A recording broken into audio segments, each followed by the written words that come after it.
damlayman men. Yig'lagim kelyapti-da. Bilmadim, просто так mashina yo'l olib qo'ydim. Oshnamni sotyapman. Voy ilohim, xayrlisi kelsin. Nega sotyapman? Farzandlarim juda katta bo'ldi. Kattaroq mashina olishga men uchun judayam qadrli. Sababi fronga tushganimda birinchi marta adam menga telefon berganlar. Tushganim uchun. Agar xatim qilib bo'lsang, xudo xolasa men senga mashina olib beraman deb qizlik paytimda aytardilar. U paytda Spark zo'r mashina edi-da. Sharoit bo'lmagan qizlik paytimda olib bermadilar, lekin o'g'limni tug'ganimda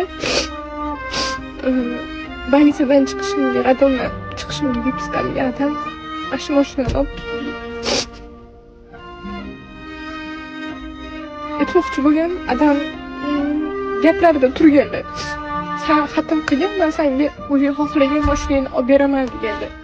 Spark edi men xohlagan mashinam. Undan yaxshisini olib kelib berganlar. Xudo xolasa menga nasib zo'r mashinani olib berish. Men uchun juda ham qadrli mashina bu.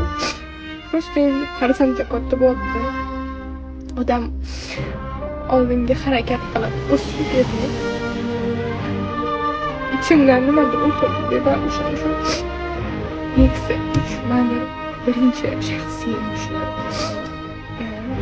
Haydashni bilganimga 6 yildan oshgan bo'lsa, adamni, onamni mashinalarini shunaqa o'g'irlab chiqib ketib, olib ketib qolib haydashni o'rganganman. Hayotim birinchi mashinam meni. Qadrli, judayam qadrli mashina.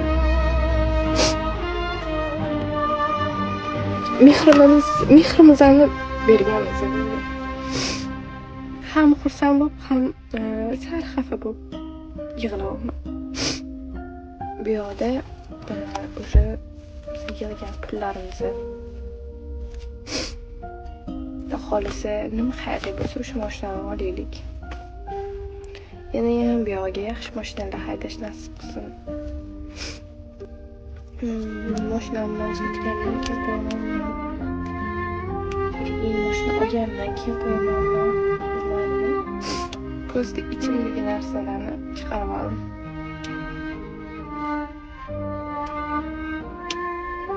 Shundan nima o'tdi bilmayman, lekin yomon yig'lagim kelyapti.